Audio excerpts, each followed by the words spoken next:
berjalan dalam firman-Mu, hatiku siap.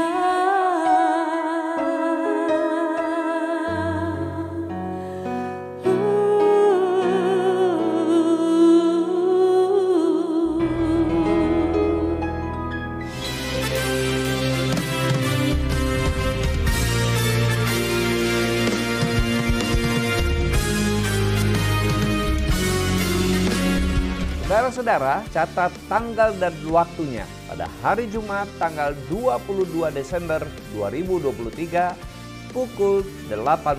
Jangan ketinggalan, kita akan mendengarkan kesaksian dan pujian dari Ana Serly, tentunya saudara ingat, ibu dari si Entong. Lalu Saiful dan istri, seniman Jawa Barat yang akan melantunkan kecapi. Juga Danang serta Maria yang akan memberikan kesaksian hidup dan melantunkan lagu rohani ciptaan mereka sendiri. Dan tidak lupa dimeriahkan dengan bintang tamu yaitu Betawi Bermazmur dan Ruth Sihotang Expector Indonesia. Sampai bertemu di GKRI Diaspora City Center, Tamrin City, lantai 6. Salam God Lover yang dikasih oleh Tuhan, senang boleh kembali bersama-sama saudara lewat program Rest and God bersama Diaspora TV. Setelah melewati berbagai kesibukan sepanjang hari ini, mungkin ada situasi yang membuat jiwa Anda menjadi letih lesu dan berbeban berat. Jangan pernah menyerah, sebab Tuhan mengundang kita semua untuk mengalami kelegaan. Ini yang dikatakan Tuhan Yesus kepada kita. Marilah kepadaku semua yang letih lesu dan berbeban berat, aku akan memberi kelegaan kepadamu. Mari kita hampiri Dia dengan iman kita. Kita bersatu dalam doa. Bapa di surga, kami datang kepadamu memenuhi undanganmu. Kami membawa semua permasalahan, pergumulan hidup kami karena kami percaya hanya Engkau satu-satunya yang bisa kami andalkan, yang bisa kami percaya tidak akan pernah mengecewakan kami. Kami bersyukur karena lewat kematian Yesus Kristus semua dosa kami sudah ditanggung, sudah dibayar lunas dan Tuhan posisikan kami sebagai anak-anak Allah. Bapa, saat ini kami membawa semua masalah-masalah yang sedang kami hadapi. Kesehatan kami, masalah rumah tangga kami, masalah pekerjaan kami, masalah keturunan kami, masalah hubungan kami dengan orang lain, semua permasalahan yang membuat kami menjadi letih, menjadi lesu untuk menanggungnya, membebani jiwa kami. Kami bawa kepadamu karena kami percaya Engkau akan mengangkat beban hidup kami, memberi kami kelegaan, memulihkan sukacita kami. Bahkan kami sungguh-sungguh yakin kuasa-Mu sanggup untuk menolong kami. Tuhan akan membuat kami berhasil melewati semua masalah, menyelesaikannya, dan menjadikan kami sebagai pemenang-pemenang kehidupan. Puji nama Tuhan, saat ini kami ingin mendengarkan firman-Mu, beri kami hikmat dan pengertian untuk bisa memahami kebenaran firman-Mu. Dalam nama Tuhan Yesus, amin. Saudara-saudara yang dikasihi Tuhan, seringkali orang menjadi kecewa karena dia melihat yang dimiliki orang lain kok kelihatan lebih baik dari yang dia miliki. Kok nasibku lebih jelek ya, kok orang lain nasibnya lebih baik. Ada banyak hal yang menimbulkan kecemburuan karena tidak puas dengan yang dimiliki. Saat ini kita akan melihat kebenaran firman Tuhan bahwa Tuhan mengatur segala sesuatu itu dengan sangat baik, sangat harmonis, sangat indah supaya setiap orang ada dalam posisi yang terbaik untuk menggenapi rencana Tuhan dan untuk diberkati Tuhan. Tuhan punya manajemen yang indah sekali dalam memberkati anak-anaknya. Mari kita membuka Alkitab kita dari Yosua pasal 21 ayat 1 sampai 42. Perikop ini menolong kita mendapatkan gambaran yang indah bagaimana Tuhan mengatur supaya setiap umat Israel itu dapat berkat dengan cara yang sangat unik dan sesuai dengan kesanggupan untuk mengelola, sesuai dengan tugas dan tanggung jawabnya. Kita akan membaca ayat yang pertama sampai ketiga, kita fokus di 3 ayat ini. Kemudian datanglah para kepala kaum keluarga orang Lewi menghadap Imam Eleazar, menghadap Yosua bin Nun, dan menghadap para kepala kaum keluarga di antara suku-suku orang Israel. Dan berkata kepada mereka di Silo di tanah Kanaan demikian, Tuhan telah memerintahkan dengan perantaraan Musa supaya diberikan kepada kami kota-kota untuk didiami dan tanah-tanah penggembalaannya untuk ternak kami. Lalu orang Israel memberikan dari milik pusaka mereka kota-kota yang berikut dengan tanah-tanah penggembalaannya kepada orang Lewi, seperti yang dititahkan Tuhan. Saudara-saudara, seperti kita ketahui bahwa suku Lewi ini tidak mendapatkan milik pusaka. Karena Tuhan berkata, milik pusakamu adalah aku. Jadi milik pusaka kaum Lewi adalah Tuhan sendiri yang memberi berkat, yang memberikan milik pusaka kepada suku-suku Israel yang lain. Nah, kalau kita baca di ayat yang kedua tadi, orang Lewi itu minta sesuai perintah Tuhan, kami tinggal di mana? Itu bukan sebagai sebuah tuntutan yang berlebihan. Dia hanya mengingatkan para pemimpin itu, kami ada di mana? Kami ada di mana? Tempat tinggal kami di mana?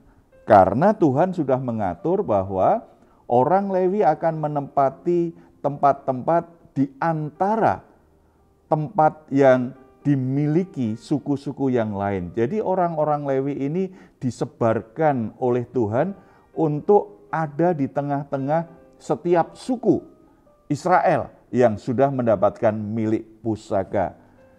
Tuhan ingin hadiratnya, Tuhan ingin ibadah itu tetap bisa dilakukan dengan baik karena ada orang Lewi yang melayani, yang ditugaskan Tuhan untuk memimpin peribadatan.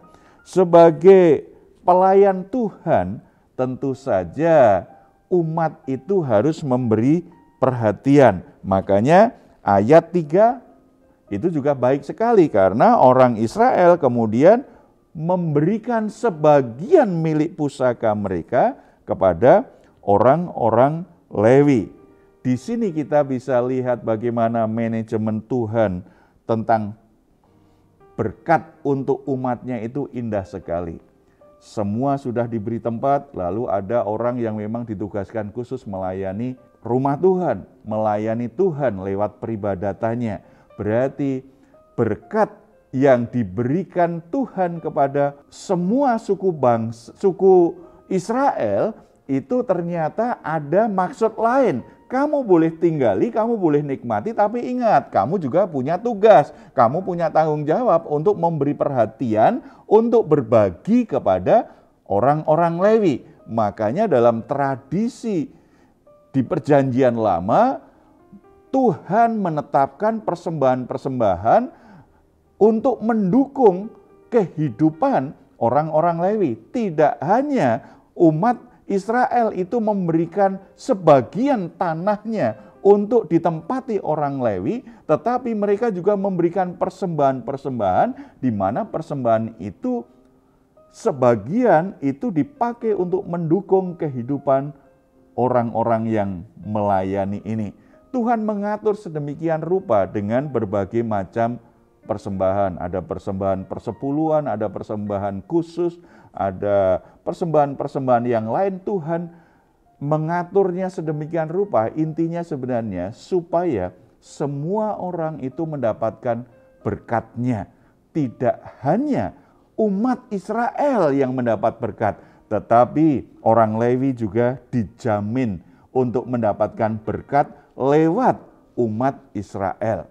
Dari perikop ini kita bisa aplikasikannya dalam kehidupan kita sebagai orang Kristen.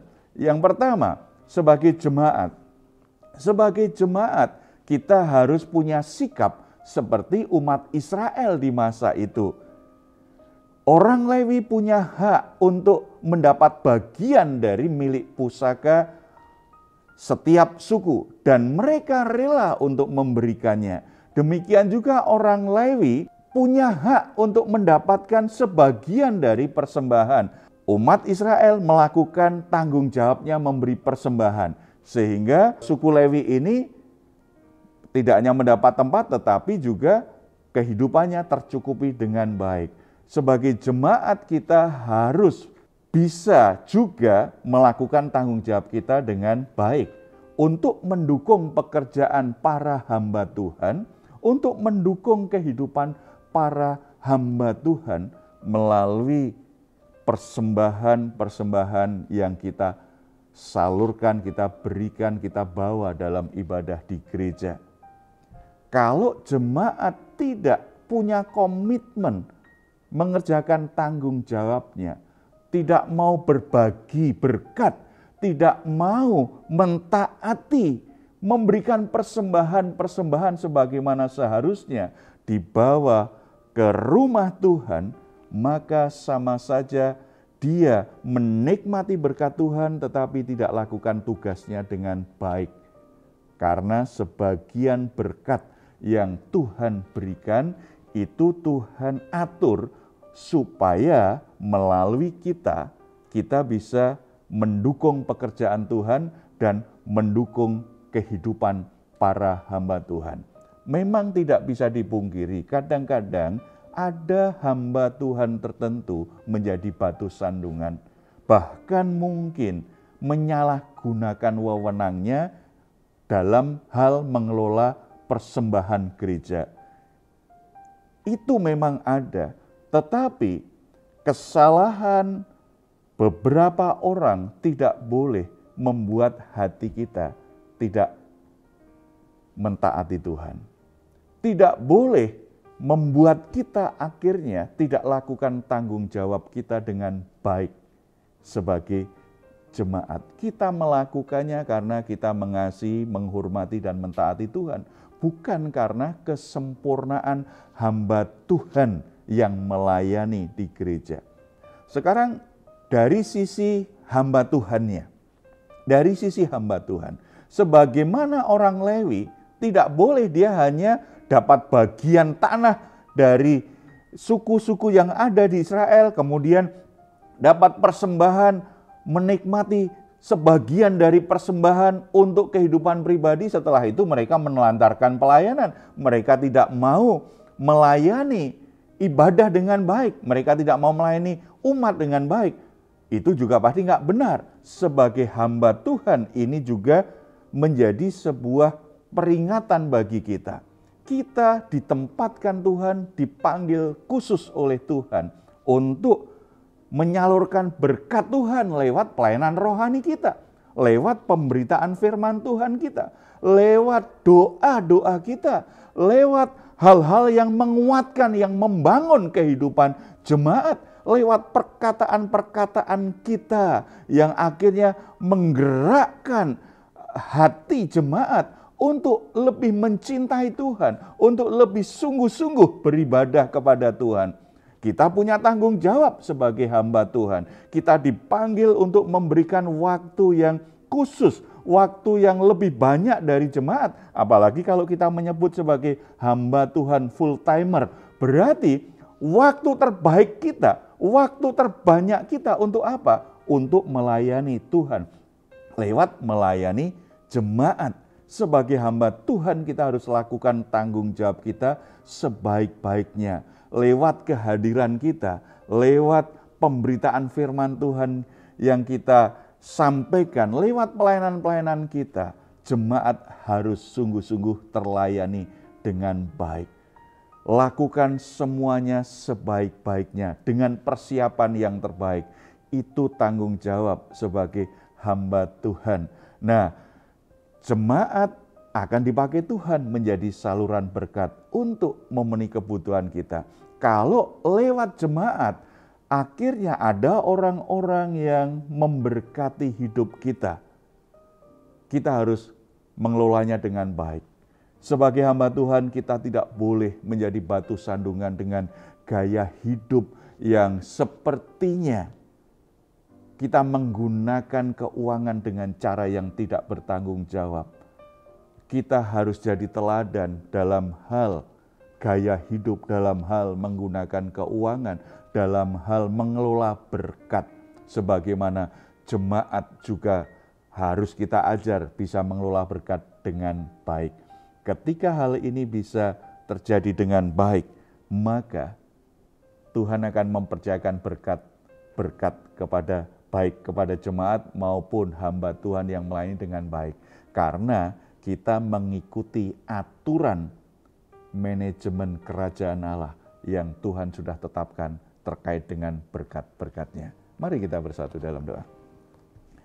Bapa di surga, kami ucap syukur karena setiap orang Tuhan sudah tetapkan dengan berkat-berkat yang istimewa. Kami tidak perlu cemburu dengan apa yang dimiliki orang lain, dengan berkat yang Tuhan berikan kepada orang lain. Karena Tuhan tahu berkat apa yang paling kami butuhkan. Kami bersyukur karena setiap keadaan yang ada kami diberkati Tuhan.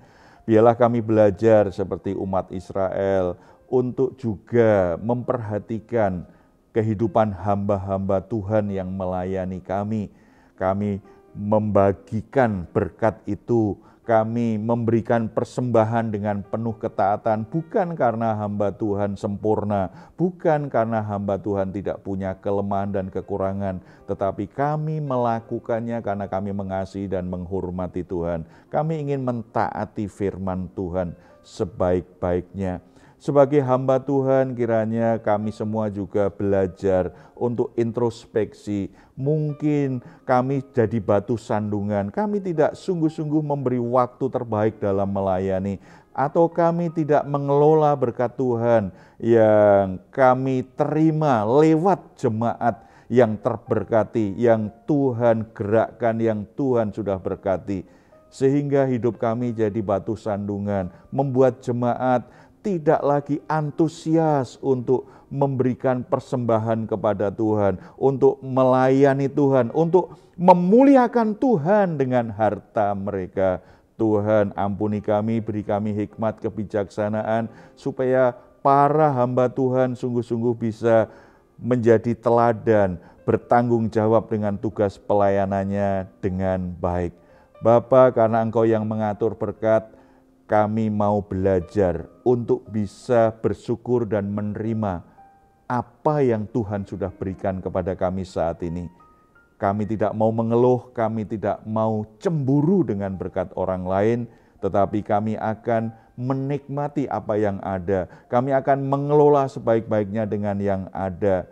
Kami sangat percaya kalau kami mengikuti manajemen berkat-Mu, Tuhan akan percayakan kami berkat-berkat yang lebih besar setelah ini. Tuhan ajar kebenaran firman ini kepada setiap jemaat-Mu, kepada setiap saudara-saudara kami yang saat ini mengikuti program Raise and Guide ini. Tuhan berkati mereka semua dalam nama Tuhan Yesus Kristus. Amin. Saudara-saudara yang dikasihi Tuhan, kalau saat ini saudara atau keluarga saudara sedang mengalami pergumulan apapun, soal kesehatan, soal pekerjaan, soal ekonomi, atau masalah apapun, saudara membutuhkan dukungan doa, di layar saudara ada nomor telepon yang bisa saudara hubungi. Tim doa kami akan mendukung saudara dalam doa supaya anugerah Tuhan dilimpahkan, masalah saudara bisa diselesaikan. Kalau saudara ingin memberikan komentar, silahkan di ruang komentar yang ada di channel Diaspora TV. Sebelum kita berpisah, mari kita ucapkan bersama-sama Mazmur 4 ayat 8-9. Engkau telah memberikan sukacita kepadaku lebih banyak daripada mereka ketika mereka kelimpahan gandum dan anggur. Dengan tentram aku mau membaringkan diri lalu segera tidur, sebab hanya Engkaulah ya Tuhan yang membiarkan aku diam dengan aman. Puji Tuhan, selamat beristirahat, mari kita nikmati bersama-sama Raise and Guide. Tuhan Yesus memberkati kita semuanya. Salam.